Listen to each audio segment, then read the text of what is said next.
Brian Urlacher is here, the Bears Hall of Famer. Busy weekend, Canton, Ohio. Look at Mr. Hall of Famer who joins us on the program. How did it feel this weekend?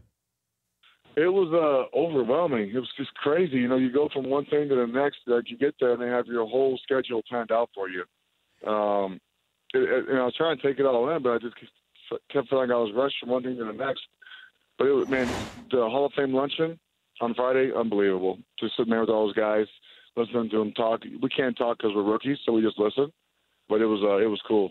Wait, you're not allowed to talk? It's only the veterans of the Hall of Fame allowed to talk at the luncheon? The veterans.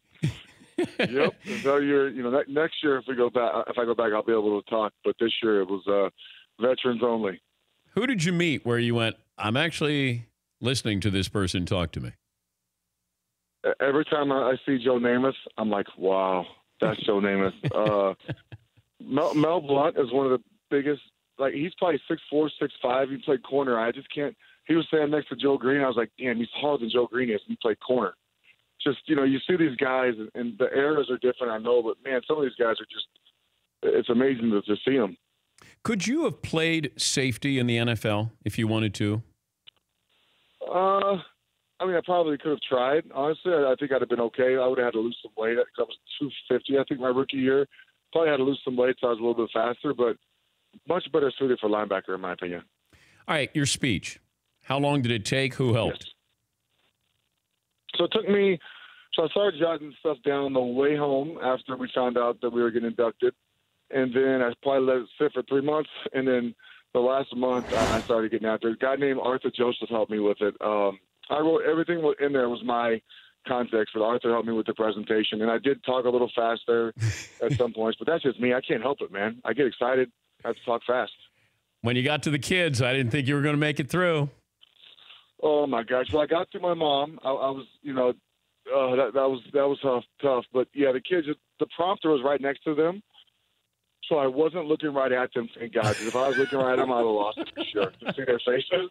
So I was looking right beside them, and because if I'm looking right at them, I'd have been finished. But I've been like a little baby up there. But your mom too had to be tough. I mean that's at least your kids are there. But when you're talking about mom, man, and I give you credit because everybody's watching, and you're like, I gotta get through it. And your mom was always there for your games.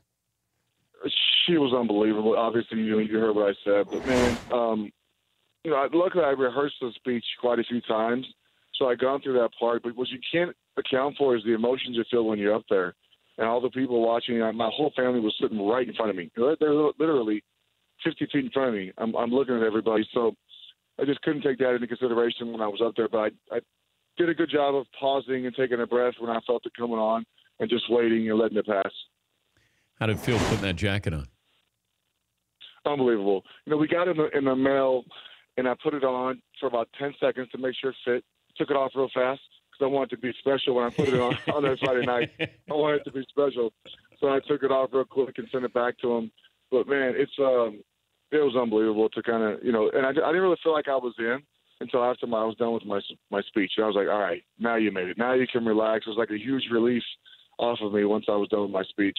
And also cool inside pocket of the jacket, and it's got your number, the number that you're going into the Hall of Fame, the number of members.